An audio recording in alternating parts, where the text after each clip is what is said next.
Hello and welcome everybody. My name is Adhishri and I lead communications and advocacy at Global School Leaders. We are so excited to welcome you all to the second School Leadership Matters Summit, co-hosted by Global School Leaders and UNESCO GEM Report.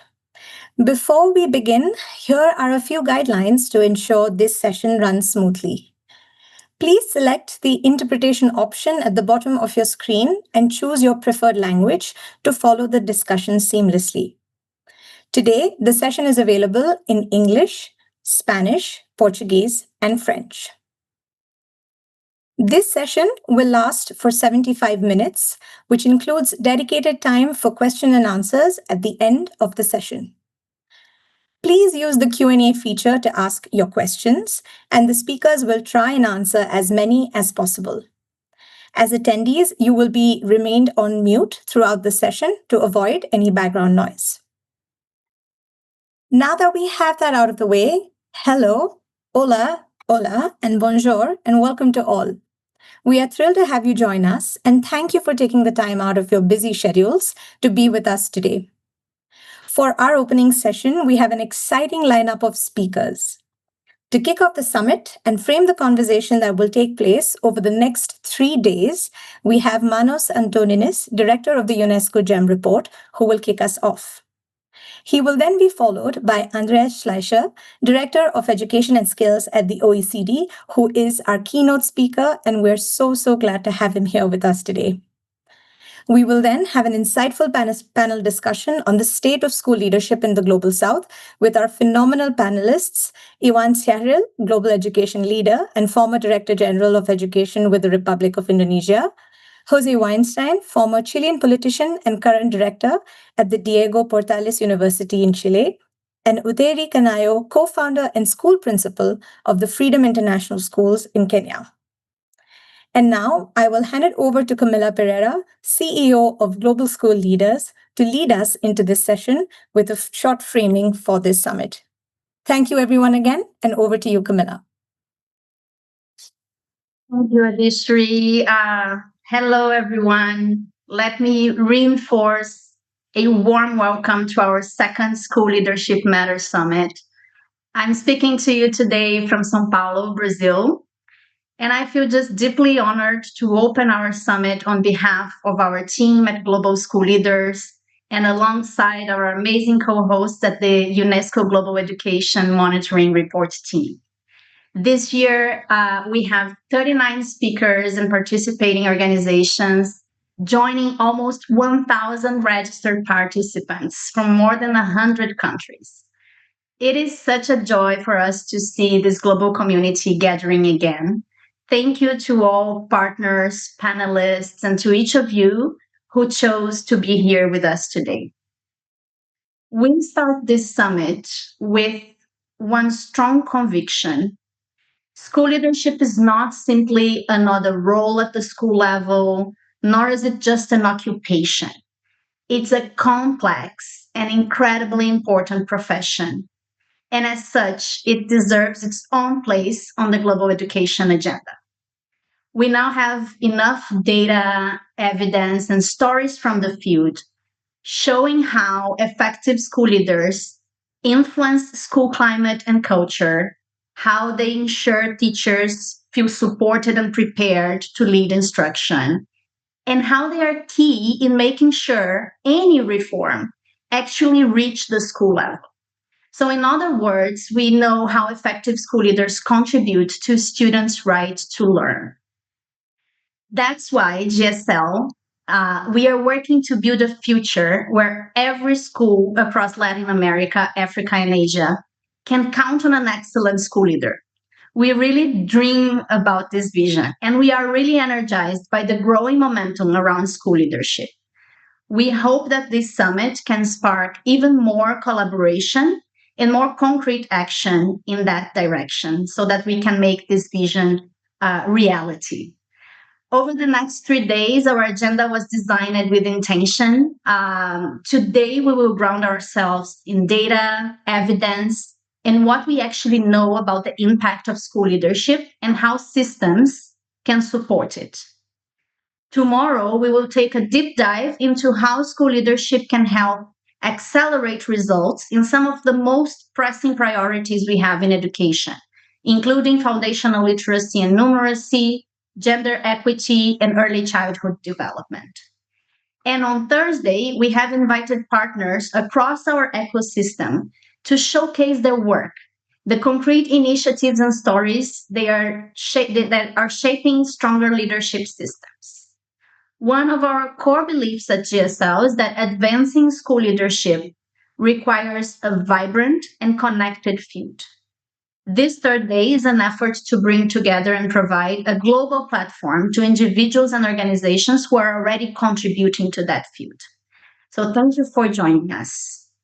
So back to today, let's begin. Adishri has already showed us the flow of this session this morning.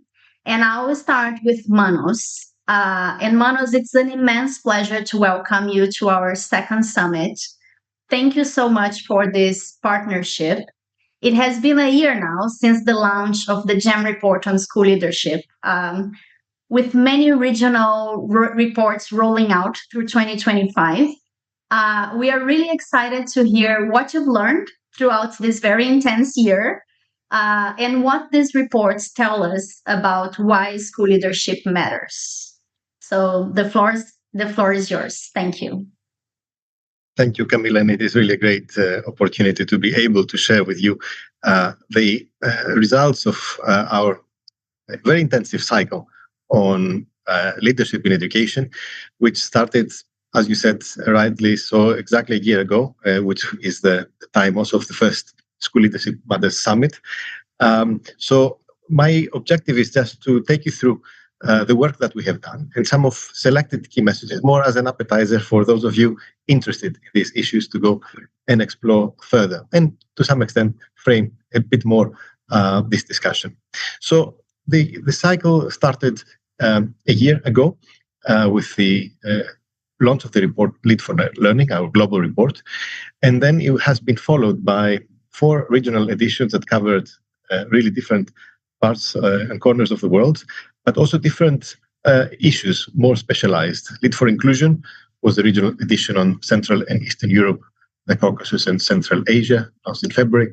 Lead for Democracy was the regional edition for Latin America, launched in April. Lead for Technology, followed by the region of East Asia, was launched in August.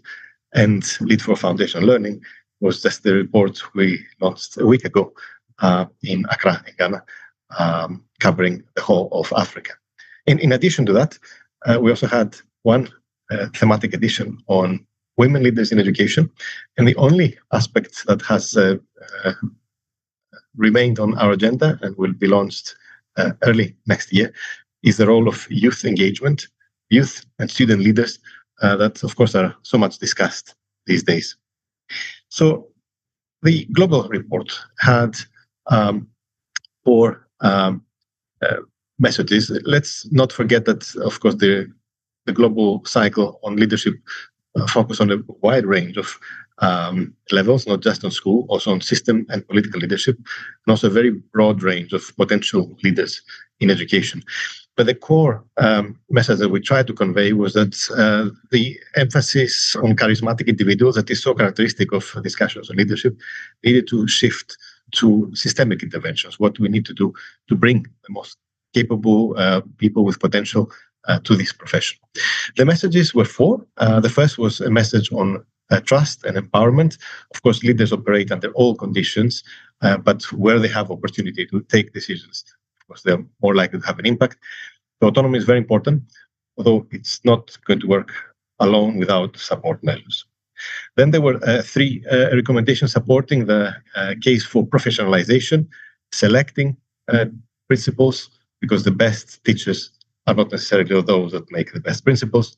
Development, recognizing that half of principals, even in richer countries, receive no training before being appointed. And recognition, only half of countries have adopted standalone national professional standards, and that keeps them sometimes in the dark as to where they want to go, especially with the shift towards leading for teaching and learning. The third recommendation was one related to sharing, half of the countries with standards include the distributed leadership as one of these standards. And finally, even though it is somehow repetitive, but we easily forget about that, it's not just school principals and school leaders, it's also system leaders, those people in central and local administrations that at the end of the day are the ones who deliver the reforms.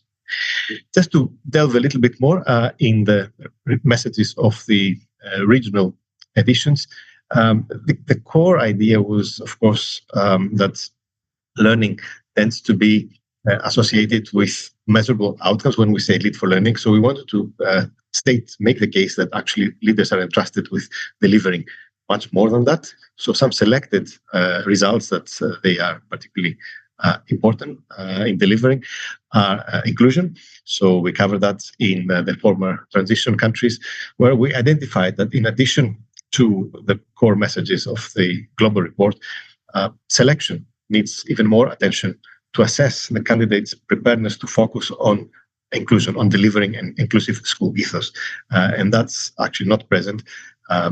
Even in the best cases, only attitudes are assessed, not knowledge.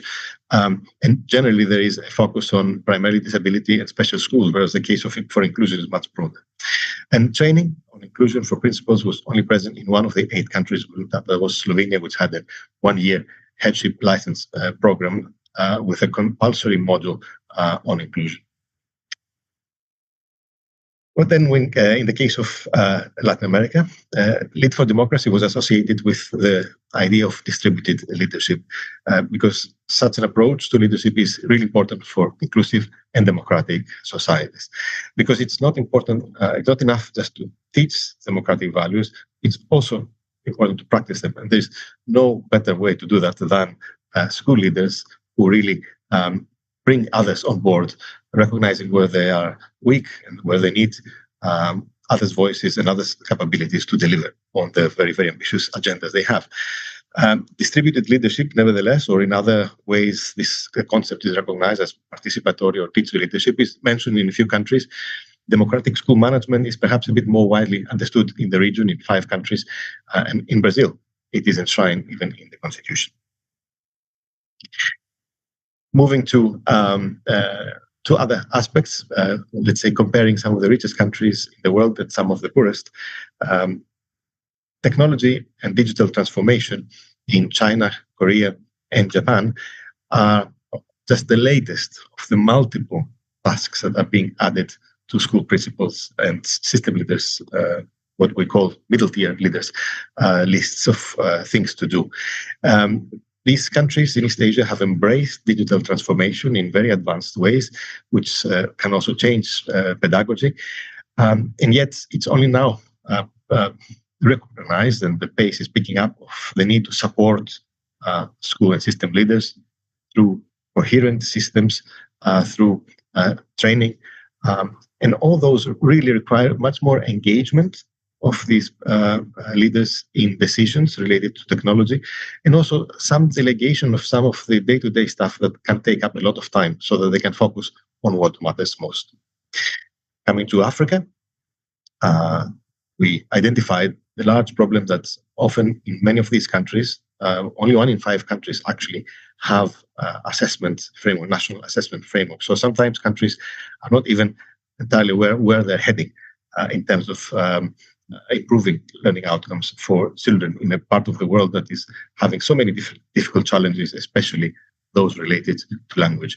So the report emphasizes particularly the need to introduce such assessment frameworks, and then to make school leaders and system leaders much more comfortable with the idea of what it is really that they are trying to achieve and how they are meant to support schools. Because in Africa, perhaps we identify the need for even more emphasis on shifting from the concept of school leaders as administrators to school leaders as actually instructional leaders, as it's often described in the literature.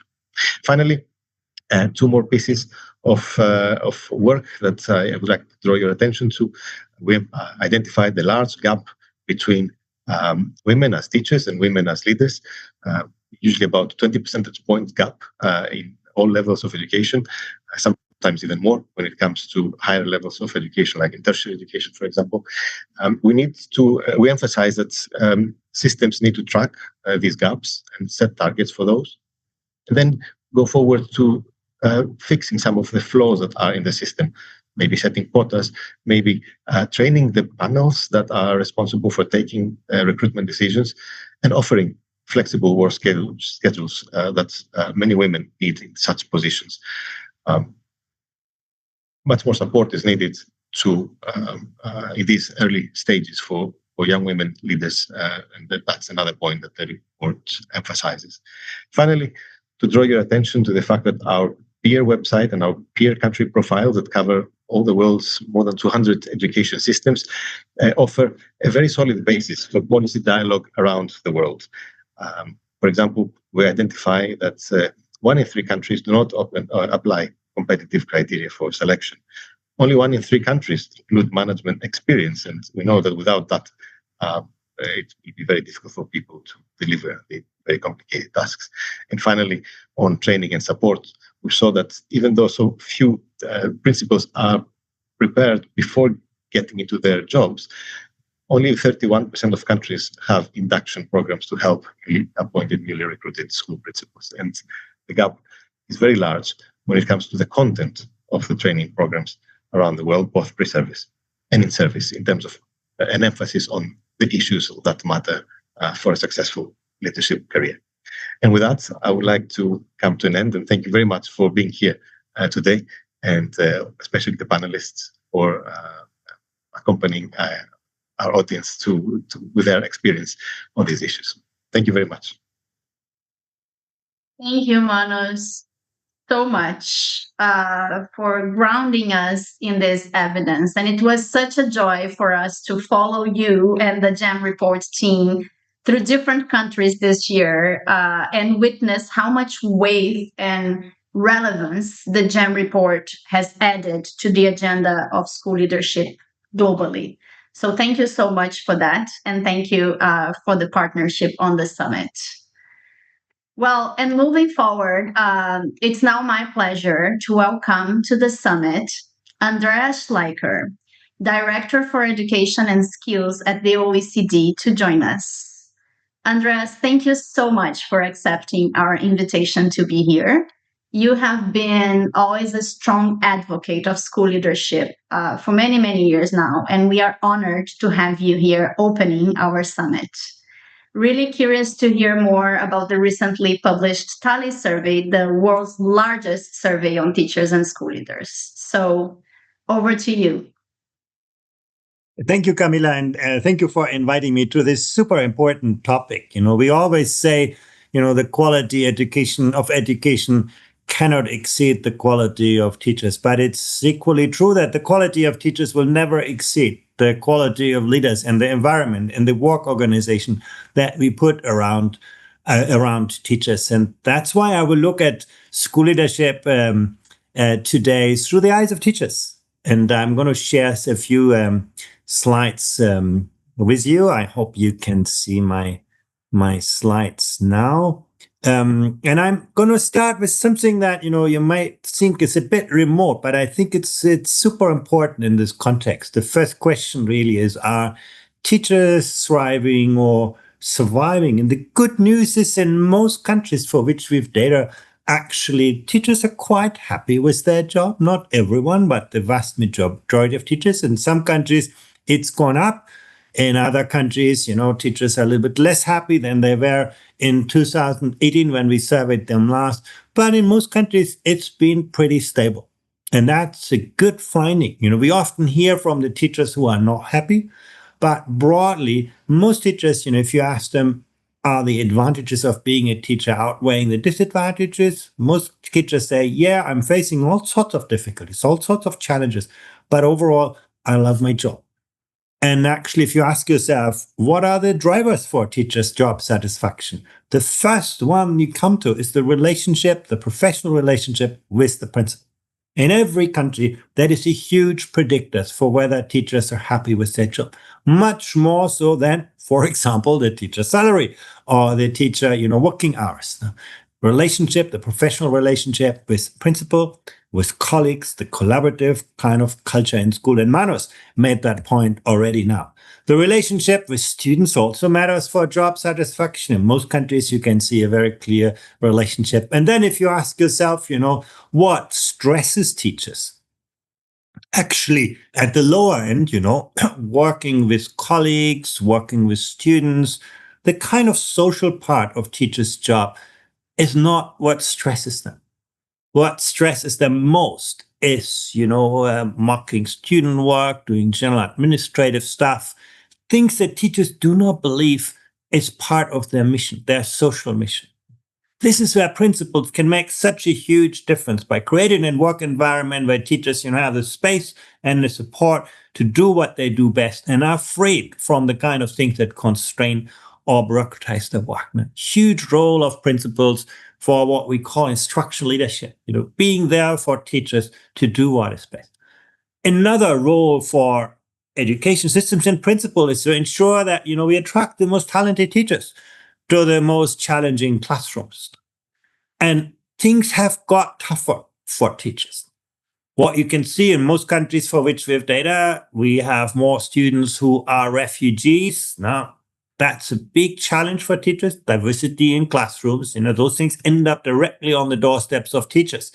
We have more students diagnosed with special needs. Now, that was a phenomenon in 2018, present but not dominant. Today, it's on every teacher's agenda. It doesn't necessarily say there are more students with special needs, but societies have become more sensitive to support them. And that is an expectation of teachers. So those things are very, very important. And in light of this, one thing that our data show, it's often the least experienced teachers who end up in the most challenging classrooms, while the more experienced teachers often take the easier job. We need to change that. And that's the role of principals, to really ensure that there's a fair and equitable and effective allocation of resources. In most countries, something we can improve now. Another thing for principals that I believe is very, very important is to ensure that teachers, focus on the kind of skills that are truly important. For example, when you ask teachers themselves, what do you think you're really good at? You can say, teaching clarity is very important, supporting, students' knowledge consolidation. That's what teachers feel very comfortable with. But, supporting students' social and emotional learning, the bars get much shorter. Adapting teaching to different needs of students, the bars get much shorter. So creating an environment in school where teachers become better at the kind of things they face difficulties with. Very, very important school leaders to be great models. It's tough to be a teacher. You have to live the future today that you want to see in your students tomorrow. And society is often not with you. Parents want their kids to be educated like they learned themselves. They get very anxious when their children no longer learn what was important to them, or when they learn things that, they may not understand. As a teacher, you're often more inclined to teach how you were taught than how you were taught to teach. So changing that dynamics and encouraging teachers, to live that future. Huge role of principals and to shift the balance that you can see in this chart. Artificial intelligence, it's arrived on everybody's smartphone, but what to do with this in schools? Again, leadership from principals is hugely important. You can see that very well in this chart. AI is basically everywhere, but you can see in some countries, it's arrived in school. You can see in the United Arab Emirates, in Singapore, New Zealand, Australia, Vietnam, Uzbekistan. That's where, teachers are starting to use it intensively. But in others, France, the country where I live, comes out at the bottom. Even Japan, a high-tech country, has been very slow to make that transition. And that really shows, it's not, the environment around you. It's not the technology that's available. It's not the wealth of a country. It's very much the kind of leadership culture that you have in a system that makes you ready for new developments, whatever kind. And you can see when you ask teachers about AI, you can see, I already showed, 40% are using it. Most teachers would say, yeah, it can help me improve my lesson plans and it can help me adapt new learning material to students. That's what teachers are, hoping for. But you can see also teachers are very worried. Is AI, incentivizing plagiarism? Is it, making inappropriate recommendation to students? So those fears are also very real. Now, who can moderate those kinds of, opportunities and fear? Is the school leaders. If they provide the level of support to provide, good guidelines, good guardrails, and also help teachers see the opportunities. That brings me to, what matters perhaps most is the combination between a high degree of professional autonomy and a collaborative culture. That's something, that's the secret of a good education system, the secret for making teaching intellectually attractive, not just financially more attractive. And you can see very clearly that teachers like having autonomy in every country for which we have data. Teachers, feeling that, I'm trusted to fulfill that space here with, ideas, with new pedagogical kind of concepts. That is one of the most important predictors for teachers' job satisfaction. You also see it again, it's the role of principals. Teachers like to be part of the management of schools. What Manos called distributed leadership. Really, really important predictors for teacher job satisfaction. You can see in some countries, it's well established. In some countries, that's very rare. School leaders often are still, very directive without, building that kind of culture of distributed leadership. And it really matters. Because what you can see very clearly here is that teachers do appreciate the opportunity to participate in school decisions. In every education system for which you have data, teachers' job satisfaction is highly predicted by, that collaborative culture of school decisions. So a principal who is capable, to build that kind of collaborative culture, this distributed approach to leadership, is going to likely see happier teacher in their school. What we also see is teachers with a great sense of self-efficacy are more likely to sort of strive for leadership opportunities.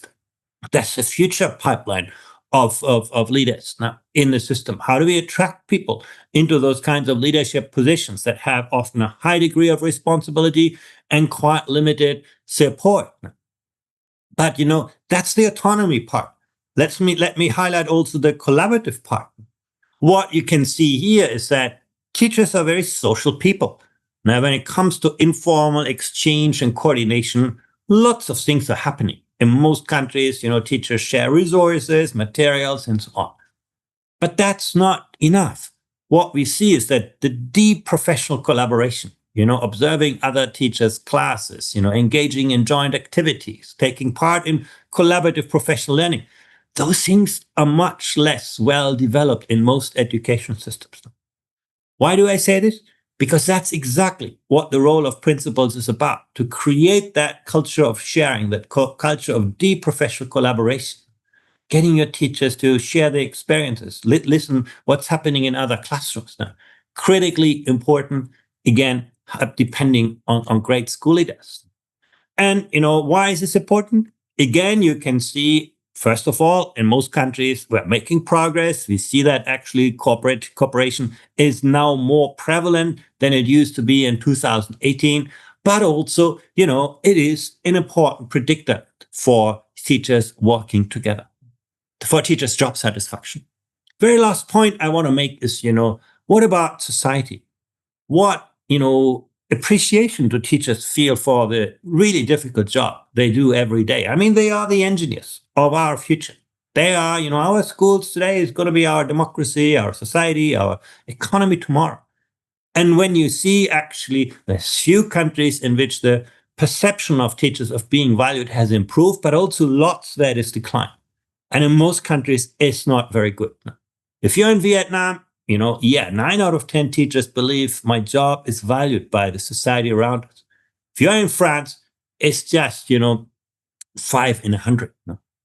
So that's something to work on. And again, the role that school leaders establish for this is going to be critically influential, because the value a profession has in society is always determined, by material conditions, but also by the social capital that we build around it.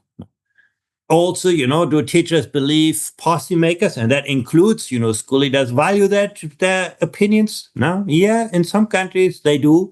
No? But in many countries, many teachers are very skeptical. They feel they do a really, really hard job without society necessarily being behind them to the extent that it needs to be. So lots of things to do, and it just highlights the crucial role that leaders have in education. Thank you very much. Thank you, Andreas. This is amazing. So many insightful data points for us to reflect on, and very interesting to reflect on the relevance of school leaders through the lenses of teachers and through the lenses of the conditions that they create for teachers.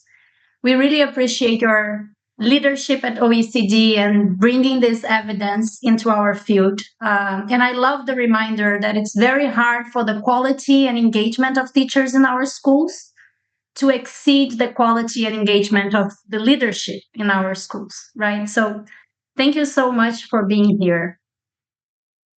Thank you. Thank you for the invitation. Audience, now I hope these opening contributions have already sparked many ideas and reflections for all of you who are joining us today. We now move into a more interactive moment of our session, and during the next 40 minutes or 35 minutes, I'm honored to be joined by 3 experts who bring deep contextual experience. And we will welcome questions from the audience in the Q&A in the end. So please join me in welcoming Jose Weinstein. Jose has served as Undersecretary of Education and Minister of Culture in Chile. He is currently the director of the School Leadership Program at Diego Portales University. Dr. Utheri Kanayo, she is a school principal, researcher, and co-founder of Freedom International Schools in Kenya. And Pak Iwan Syahril, former Director General at Indonesia's Ministry of Education and a global advisor. Welcome, Jose, Utheri, and Iwan. I'm honored that you are here with us today. So I'll start with a similar question to all of you. Maybe, Jose, we can start with you. What are the most pressing challenges for school leaders in your context? It could be in your country or the broader region for each of you. And what are some school leadership challenges where you feel progress has already been made in your country and region? I think this session will help us ground the data and evidence we've heard into more concrete examples of the different regions global school leaders have been working with. Yes, thank you, Camila, first for the invitation for this important forum. I think that the school leader challenges are not possible to divorce for the challenges of the education systems in our societies, in Latin America particularly, which is I represent, I work in. In our case, in the Latin American educational system, we have very clear problems. We have problems in terms of segregation. We have a problem in terms of difficulty to have the learnings that we need for the different things, for the different process. That is, that we have achieved the possibility to have more and more the retention, the access of the students in our system, but it's very difficult to achieve in terms of learning. And we have more and more time in the schools for our different group of the society, and that is a very important achievement of I think, the Latin American societies, but we cannot achieve to have more learning in terms that we have half of the students that after 6 years or 8 years don't achieve the elementary numeracy and literacy and so on. And that is critical. And that, I think, is the main challenge of our systems. And this is linked with the preparation and the competencies of our teachers. Also, they have another kind of causes too, in terms of the families, in terms of the history, and so on. But clearly, our possibility to influence this situation of lack and scare learning of our new generation is in the schools with a more clearly teaching work, and in this domain that we need to progress. And there I think that we have some good news in terms that we have more professionalization of the teacher works in the different countries, but we need to have a lot important progress. We listened very interesting observation of TALIS that Andreas shared with us. And I think that these areas of the lack of value of the society of the teaching work is a very important topic that we continue in depth. Also, the area of collaboration, that is important also to promote a sort of culture of collaboration among our schools. Also is a debt, but we need to have progress. But in summary, Camila, I think that we have very important challenges in our education, but and the challenges of our school principals are linked with them. But we need to all the time remember that they cannot have miracles. That is, we have a school principal that are confined in schools. The school have problems that transcend the school principals. They can make a progression, sure, but also we need policies and we need educational policies that change some situations. And that I think that they have a boundary. For this reason, I prefer when we talk about the leadership across all the system, not only the school principal. The school principal is one of the leaders that we need, but we need also a leadership in the middle tier, and we need a leadership also in the Ministry of Education. And we need an alignment between this leadership to have a real change, and not a change only in one school or other, but in a region or in a country. Thank you, Jose. I love how you are already taking our conversation to the system level, which is something that I really want to touch on as well. So thank you for sharing a little bit about the context in Chile and Latin America. And Dr. Utheri, I will now move on to you to hear, as a school principal yourself, what are some of the challenges you see today in Kenya? And what are things that you feel that have advanced in your country already for school leaders? Okay, thank you, Camila, and my colleagues in education. Thank you for having us. I've been privileged to be a school leader in both the local curriculum, the Kenya curriculum, which is now called competency-based education. Before it was competency-based curriculum. You may be familiar with it. And the one that we are seeing out, the 844 curriculum, which has been there since 1985, but it only has maybe another 3 years to go. And then now running a private and international curriculum. We're an IB World School, Freedom International Schools, which is very uniquely integrating African values and heritage. Basically a culturally driven curriculum which can transcend or scale to any other school anywhere in the world that is interested in culturally driven education. So in this, my biggest challenge, and I can speak for others, leaders, because we are usually in meetings, in groups together, I think is the gap between government, Ministry of Education expectations and guidelines, and the preparation of our school leaders to implement those guidelines. Guidelines are beautiful on paper, on theory, and even in inference to international international requirements. But then when it comes on the ground and the communication, which will come through maybe a paper, will come through even sometimes WhatsApp messages, and you're expected to, in a very short time, be able to implement something new, has been a huge challenge. And it's a huge crack in the system where those who are designing the policies, and those who are supposed to implement them are not in a realistic collaboration. So you can receive guidelines on what needs to be done through maybe the sub-county education office, through some communication in a very informal way, or it's a formal letter, but it's being communicated to you in an informal way overnight that you need to do this and that. I've always found that quite, demotivating and delusional that teachers will be able to follow through. Another gap has been how we have been trained.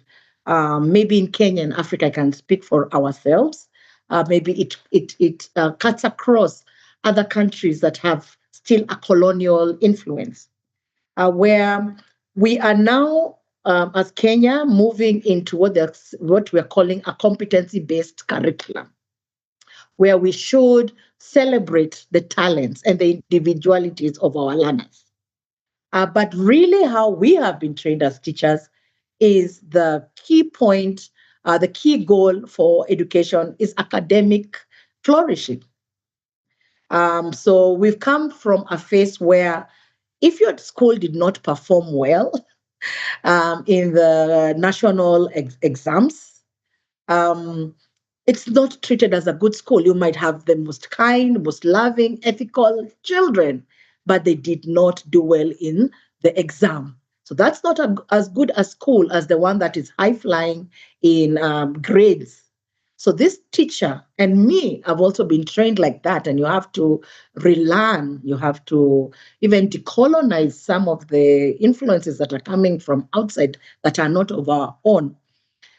Expected now to teach a child how to embrace competencies, how to embrace individualities, how to be able to identify talent, grow that talent in a way that it will solve problems for yourselves and others. There's a mismatch. I already need to work on my identity or my expectations from an individual level of the school leader before I can even channel it out to my school. That has been a huge gap. I tell you, it's been almost, I can't say, I don't know what kind of influence we had, where, like when I was in the local curriculum, when exams results are out, if your school doesn't go out, maybe with the school bus and a placard saying we've gotten an A, we have 3 A's, people will assume your school hasn't done well. Why? Why didn't you go out and boast? So you find that level-headed people, let me call myself that, you get influenced because if I don't follow the crowd, and I'm a school leader, I'm just saying the pressure of school leader, the reality. I'm a school leader who doesn't really think you're great just because you've gotten an A. You're great because you're a holistic human who cares, who collaborates, who thrives with others, who has sensitivity to the problems of the community and the world. But here I am. If I don't go out and splash that my school has done well in academics, then the world will go out that school did not do well. That school is just following an Africa-centered, culturally driven curriculum. They don't really care for academics. So you find yourself also following the crowd to just sustain in the environment that you find yourself with. How are we now teaching school leaders to stand up and say, I'm going to not care, to follow the crowd, but still be a lamp, a light in this situation that we find in. Then finally, maybe I should talk about capitation, the money that comes down from government to schools. I kid you not, if you Google, you'll see that in the last term, schools received their monies from government during the holiday. So how have they been able to run? How have they been able to run throughout the term? 3 months, you have people's children in class.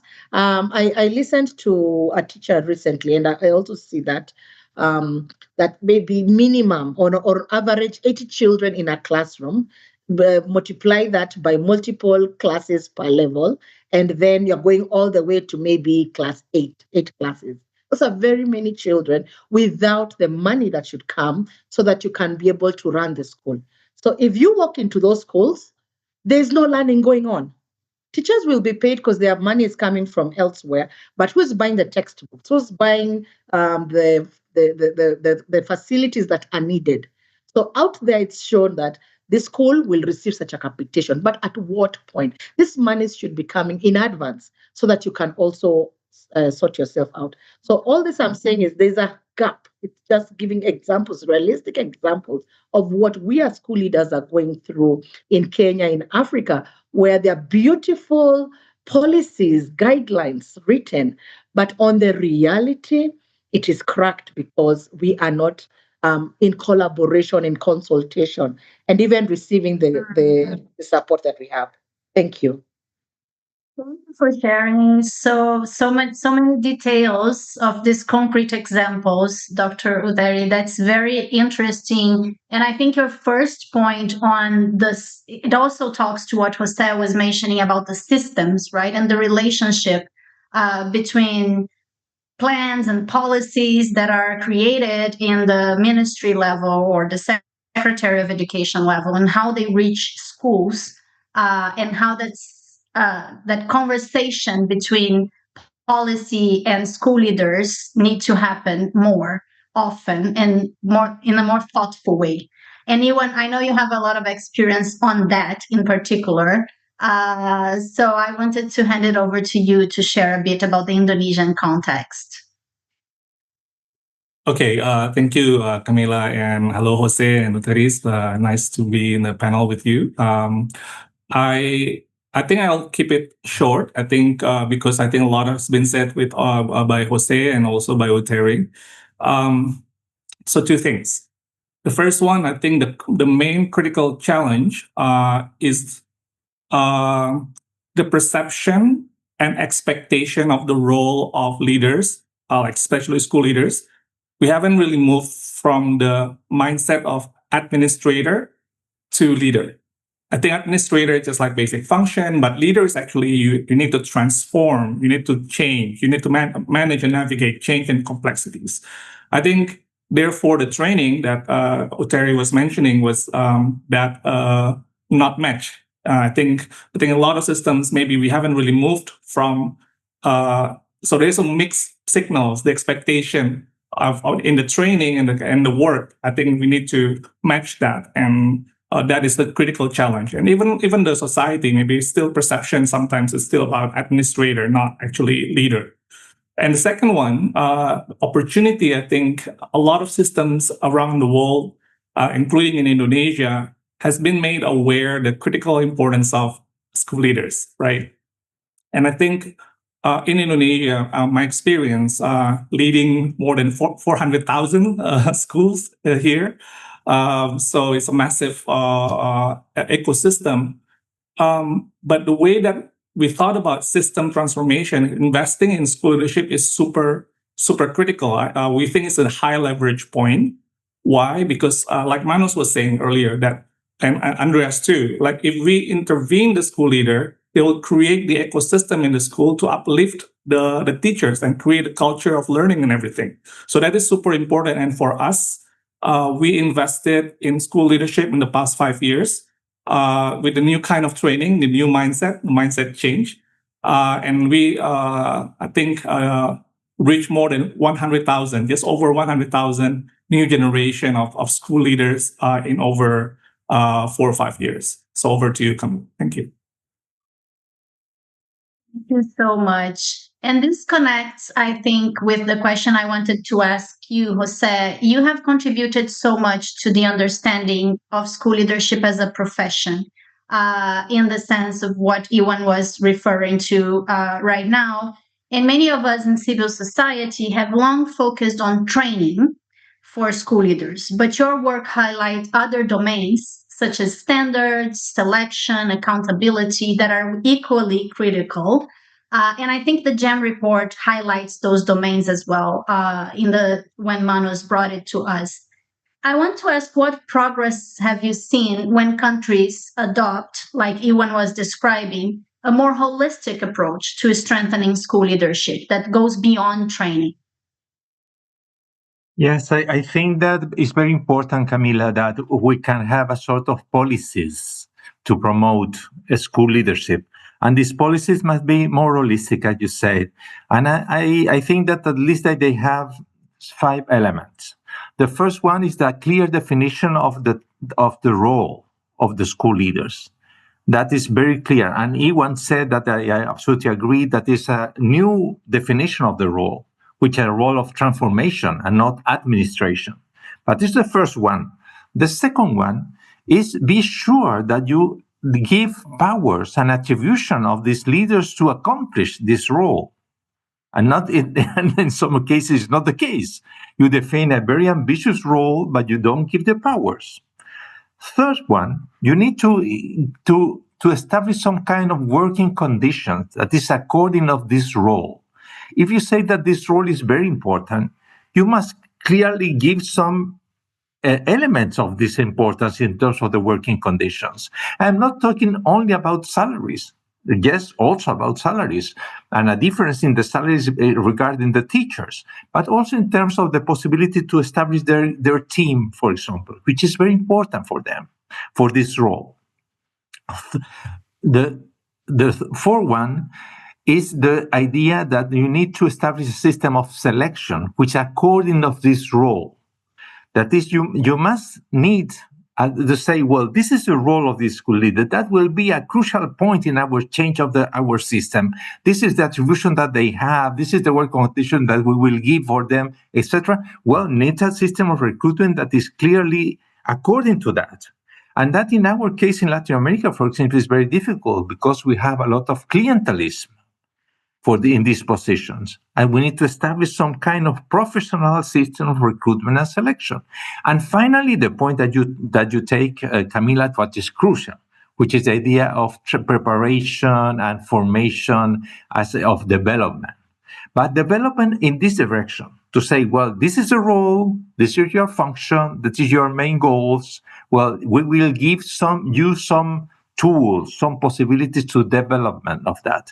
And that, I think, that is a very difficult point for the systems too, because it's difficult for them. In some occasions, they have an enormous amount of quantity of formation, but it's not good quality formation.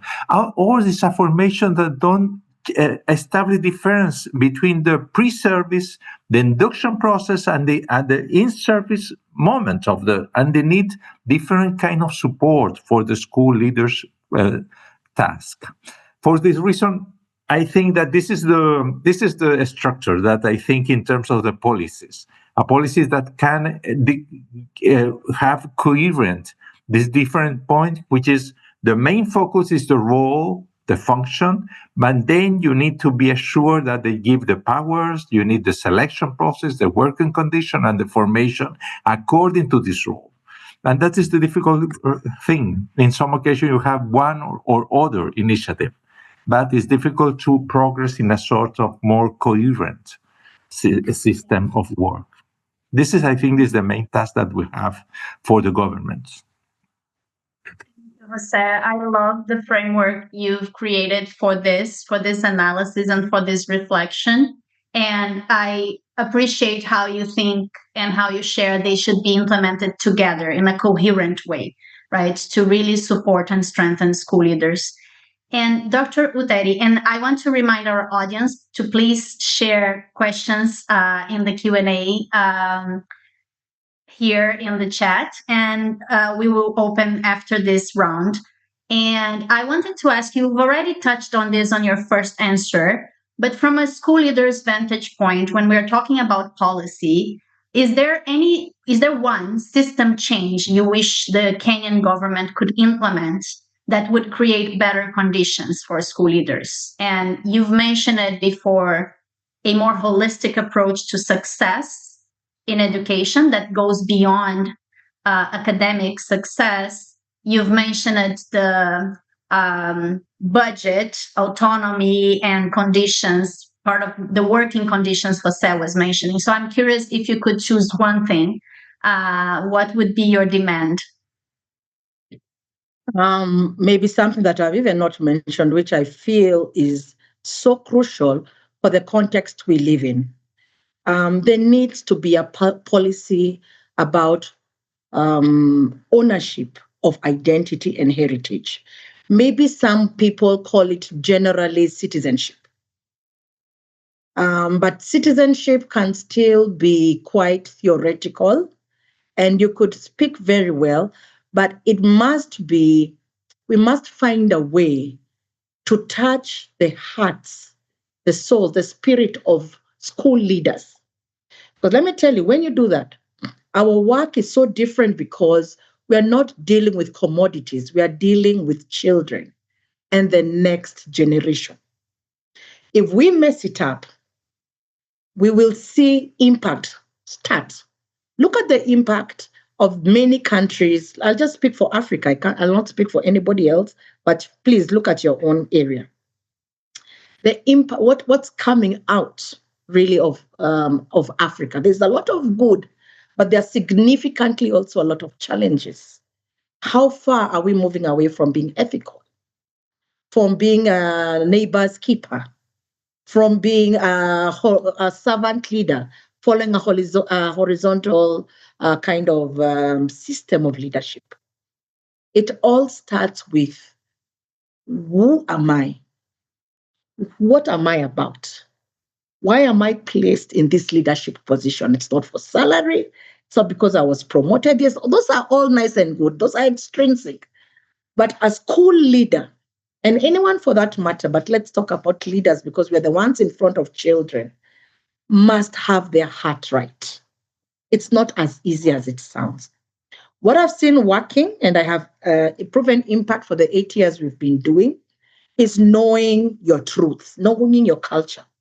I don't know if the audience knows that. I know we are maybe independent countries, but we are very colonial influenced. So see how I'm speaking English?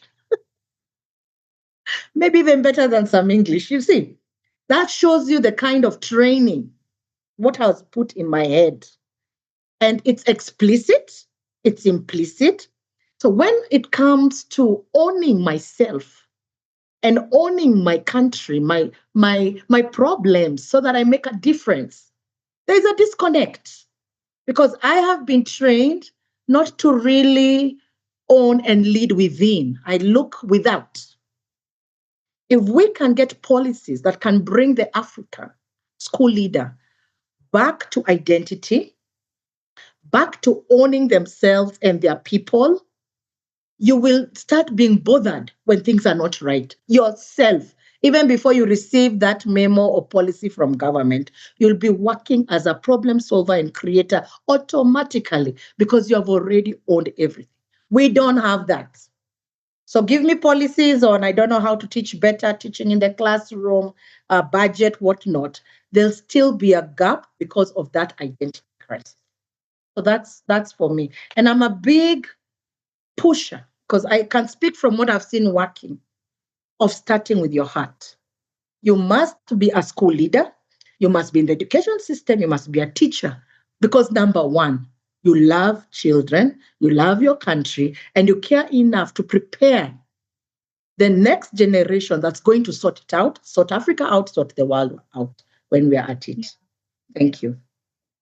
Thank you, Dr. Utheri, for reminding us of this so deep and important piece of the work of school leaders, of being role models also for students and the community. And you bring up, and for us at Global School Leaders, we've been working in the Global South, and it's very important that we highlight the differences, right? So the history of colonialism that you bring up, the scale of our education systems that Iwan has referred to, the inequalities, the social inequalities in our countries that Jose has referred to. So all of those aspects, they create different conditions for us to reflect on and think about school leadership, right? Iwan, I'm gonna hand it over to you with a question from the audience already, because we are in our final minutes here in the session. And Alia Shafira is asking, how do we best address clientelism in the process of school leader selection? Sometimes the quality of school leaders can be seen during the selection process, that schools do not have any choice to receive school leaders that are chosen by political influence. Well, this is the policy question, and I think that's the disposition of the policymaker to make this happen. I think in our context in Indonesia, we are super decentralized, right? In addition to the large number of the population, we also have 552 autonomous local governments, right? So that complicates how the school leaders are elected. It's because their boss is the local government, not to the central government. A way to do that, of course, like you need to, and if you believe in school leadership, then you are ready to navigate this the challenge, to fight, because I think in any change, first you need to, and I will never I think say this enough. I think Utheri mentioned this again and again, and that's actually the North Star of every educator, including school leader, which is your first accountability is to your students and your student learning. Your accountability is downward, not going upward to your boss or superior. So if we send that message to the ecosystem, this is the kind of leaders that we want. This is the kind of training that we want. If you want to pass our school leadership training, you have to show this disposition. And I think the purpose is super important. And the purpose, again, we need to communicate it again and again. You need to make it, simplify the message so that all stakeholders in the ecosystem can understand why you do what you do.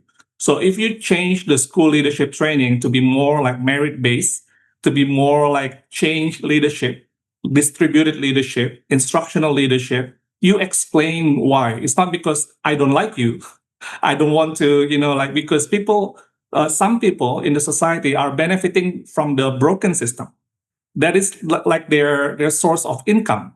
So if you change that, it's not just for them the change of ideas, but it's change of like their survival. So how do you navigate that? I think is you need to be very, very clear on the purpose why you're doing what you're doing. In any change, if leaders fail to communicate that, most likely, no matter how innovative, how brilliant the ideas are, likely to be failed. And I think I talked to Adishray early, I think maybe a few years ago, the importance of strategic communication as a leader, because when you change, and this goes also to all levels, all down to the school leaders in managing change in leadership. People don't like change, not because it's a bad idea, because it disrupts the comfort of how they're doing the business or life in general. And I think that is very human, understanding that it's very human. So navigating that, if you the purpose is larger than yourself, you cannot have the purpose that is benefiting yourself and your group. That will cancel that. But it's for the good of your country, for the good of the students, for the good of the children, our future generation. I think parents will align, community leaders will align. I think nobody will want to be against that, but sometimes we communicate it. I think especially this lesson from the policy, myself, from the heart lesson myself. Sometimes we complicate this with a very academic term, sophisticated term that doesn't really resonate with the common people. So then I think that, like for me, just to give you an example, in my speeches in public gathering, I said like, okay, the goal of our transformation is 3. The first one is student, the second one is student, the third one is student. So student, student, student. I'm not using, like smart terms, academic terms, like I say student, student, student. And they smile, they got it. And I think that sends the message, because what we're trying to communicate is this is our direction of change. So therefore, when we give, like Jose was saying, the trust and autonomy for school leaders to implement change, to trust them to do innovation, problem solving that are contextual to their situation, we have already said like the anchor is no matter where you go, no matter where the sea is taking you in your boat, we're going to this lighthouse. So the lighthouse is our students and our future. So no matter where the storm is taking you, where the waves are taking you, let's go back to this. Our North Star is the students and our future generation. And that is how, I think the clientelism can be, I think, we can navigate through that. Of course, people will be angry. They will send you hate emails or messages for changing the broken system because they've been benefiting from that. They will not say that, but this is like just human nature. But later, sooner or later, you'll get the early adopters, and then if you're very true, genuine to that, more and more people will be with you. And especially, it's a collective leadership. It's not just the government alone or system leaders alone. You are together in your society, in your community, to go towards this lighthouse, the North Star. So that's my answer. Thank you, Iwan. I'm sharing with you some comments I have here in the chat. People are saying, this is so good, many exclamation points. Also, Puti said, what I like that these constraints do not stop committed leaders from ensuring that learning continues. Know who you are and what you're there for. I agree with you, Dr. Utheri. And I wanted to finish with a challenge for you. There is a question here from Dr. Abdi Shakur. Is school leadership a profession? If yes, what's your justification for your answer? And the challenge I have for you is that we only have 1 minute for each of you to answer this very complex question. So please, I'll start with you, Dr. Utheri.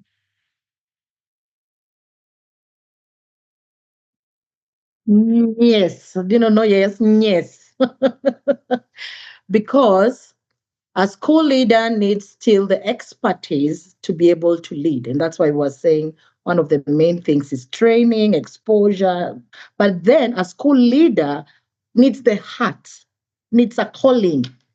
Just what Iwan was saying, it has to be student. You're there for the children, for tomorrow, for not yourself. You're there in the good day, bad day.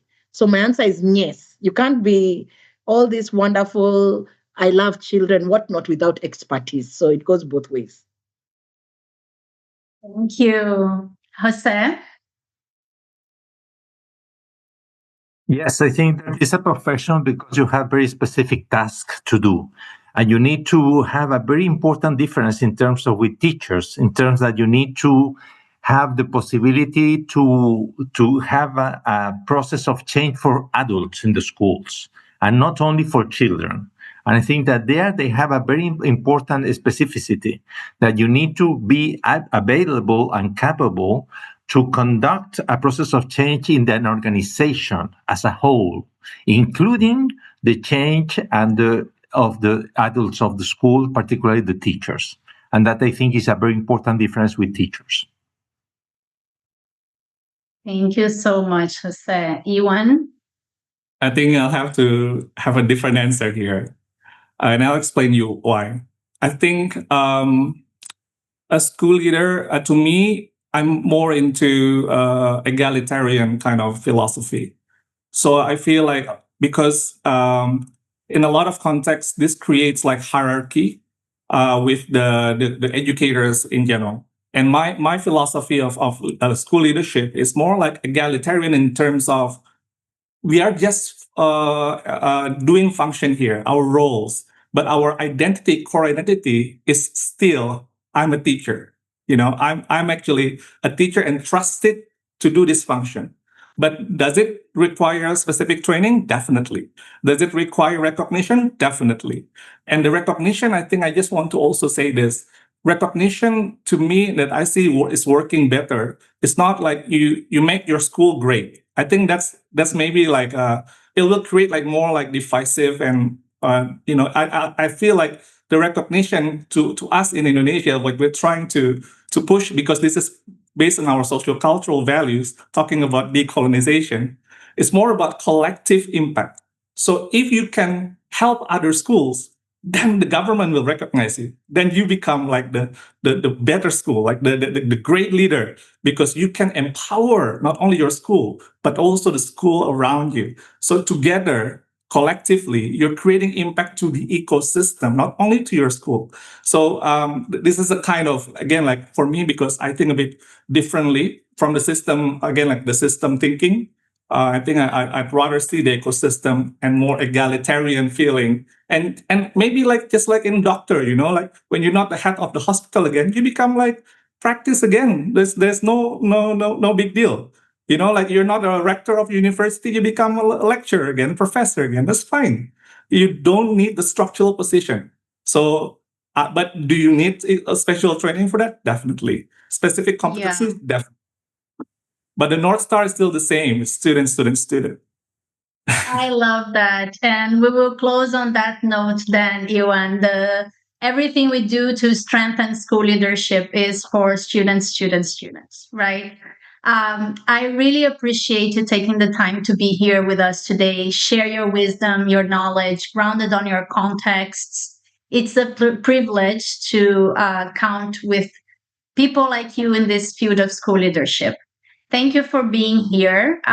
We close this opening session of our summit and we go straight to the next one.